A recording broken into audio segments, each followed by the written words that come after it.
নমস্কাৰ আপোনালোক সকলোকে পুনৰবাৰ আপোন নিউজৰ অন্য এটা ভিডিঅ' লৈ স্বাগতম জনাইছো। বিহু কেনেকুৱা গৈছে আপোনালোকৰ কমেন্ট এটা কৰি জনাব। তো বিহুৰ সময়তে বিজেপিৰ তৰফৰ পৰা নিৰ্বাচনৰ পূৰ্বে আপোনালোকৰ কাৰণে ঘোষণা কৰিছে কেইবাটাও ভাল খবৰ।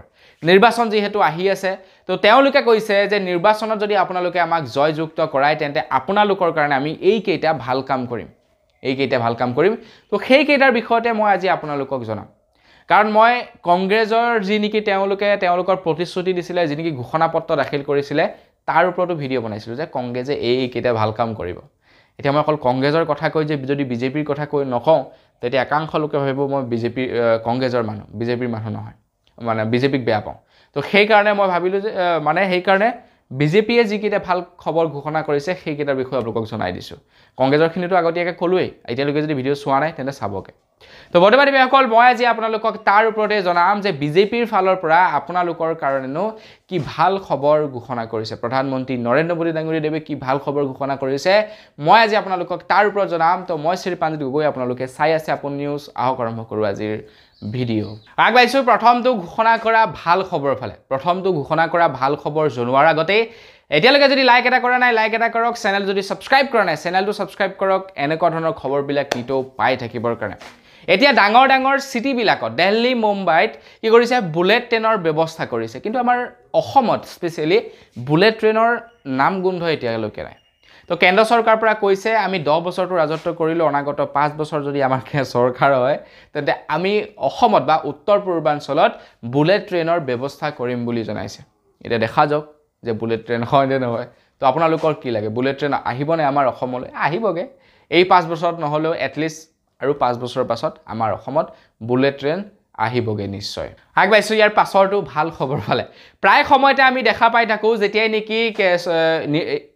নেকি মানে কেন্দ্ৰ চৰকাৰৰ ফালৰ পৰা বা ৰাজ্য চৰকাৰৰ ফালৰ পৰা বিভিন্ন ধৰণৰ পৰীক্ষাসমূহ অনুষ্ঠিত কৰে, ধৰি লওক আপোনাৰ APSC পৰীক্ষা, UPSC পৰীক্ষা, এনেকুৱা ধৰণৰ পৰীক্ষাবিলাক যেতিয়া অনুষ্ঠিত কৰে তেতিয়া পেপাৰ লিক হোৱাৰ আমি বিভিন্ন বাতৰি শুনা পাওঁ। এতিয়া কংগ্ৰেছেও কৈছে যে এনেকুৱা ধৰণৰ যদি পৰীক্ষাসমূহত পেপাৰ লিক হয় তাৰ কাৰণে এখন ফাষ্ট ট্ৰেক কমিটি বহাব কংগ্ৰেছৰ ফালৰ পৰা আৰু তৎকালীনভাৱে তাৰ ওপৰত কি কৰিব, ছাৰ্ভে চলাব বুলি জনাইছে।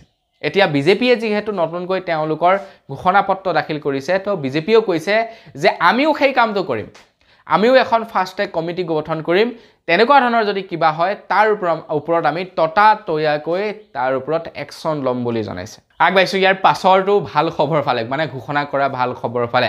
কেন্দ্ৰ চৰকাৰৰ ফালৰ পৰা ঘোষণা কৰিছে যি নেকি আমি বোলে মুদ্ৰা যোজনাৰ অধীনত পইচা দিওঁ, তো সেই মুদ্ৰা যোজনাৰ পইচা 20 লাখ টকালৈকে বৃদ্ধি কৰি দিব বুলি জনাইছে।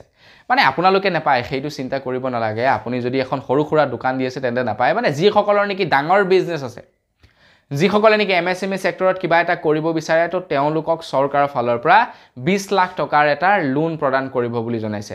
এতিয়া আপুনি প্ৰথমতে কিবা এটা বোলে কৰিব, তো তাৰ কাৰণে লোন ল'বলৈ গৈছে, তেতিয়া আপোনালোকক লোন নিদিয়ে। কিন্তু অলৰেডি ধৰি লওক আপুনি কিবা এটা কৰি আছে, তাক আপুনি এক্সপাণ্ড কৰিব বিচাৰে, মানে ডাঙৰ কৰিব বিচাৰে, তেতিয়া চৰকাৰৰ ফালৰ পৰা 20 লাখ টকালৈকে লোন প্ৰদান কৰিব বুলি কৈছে।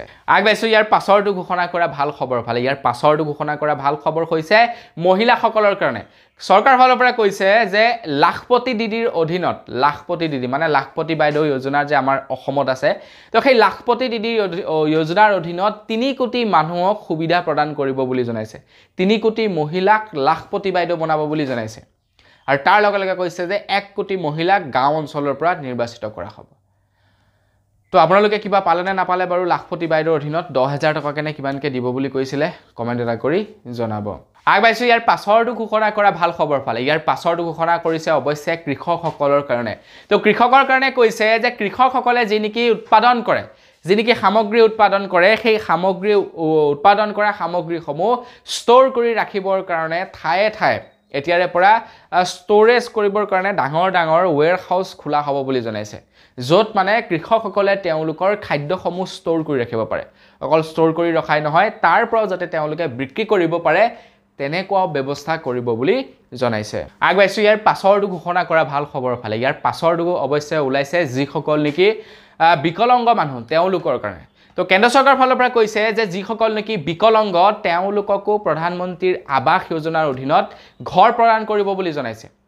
তেওঁলোকৰ যাতে জীৱন সুৰক্ষিত হয় তেওঁলোকে যেহেতু একো কৰিবই নোৱাৰে গতিকে তেওঁলোকক কিবা এটা কৰি দিয়াৰ বাবে তেওঁলোকক ঘৰ নিৰ্মাণ কৰি দিব বুলি কৈছে 1,70,000 টকা দি তাৰ লগে লগে কৈছে আকৌ মানে একেবাৰে শেষৰটো ঘোষণাৰ কথা আপোনালোকক এতিয়া কম অৱশ্যে ঢেৰ ঘোষণা কৰিছে কিন্তু গোটেইখিনি বিষয় আপোনালোকক নকওঁ কেইটামানৰ বিষয়ে কৈছোঁ গোটেইখিনি যদি ক'বলৈ যাওঁ ভিডিঅ'টো বহুত দীঘলীয়া হৈ যাব একেবাৰে শেষৰটো কথা কৈছে যে 3 কোটি দুখীয়া মানুহক ঘৰ প্ৰদান কৰিব এটা 5 বছৰত কৰিব নে এবছৰত কৰিব সেইটোৰ বিষয়ে উল্লেখ কৰা নাই 3 কোটি দুখীয়া মানুহক ঘৰ প্ৰদান কৰিব আৰু তাৰ লগে লগে কৈছে পাইপলাইনৰ জৰিয়তে কম দামত এলপিজি গেছ দিয়াৰ ব্যৱস্থা কৰিব বুলি জনাইছে গোটেই ভাৰতবৰ্ষতে পাইপলাইনৰ জৰিয়তে বোলে এলপিজি গেছ প্ৰদান কৰিব এতিয়া দেখা যাওক কিমান দূৰ সম্ভৱ এইটো কৰাটো তো বন্ধু-বান্ধৱীসকল বস আজিৰ ভিডিঅ' জনাবলগীয়া খবৰ ইমানেই খবৰ কেইটা জানি কেনেকুৱা লাগিলে কমেণ্ট কৰি জনাব যদি ভাল লাগিলে লাইক এটা কৰিবলৈ নাপাহৰিব চেনেলটো যদি ছাবস্ক্ৰাইব কৰা নাই ছাবস্ক্ৰাইবটো কৰি ল'ব পুনৰ এটা ভিডিঅ' লগ পোৱাৰ খালি বিদায় মাগিছোঁ ধন্যবাদ জয় অসম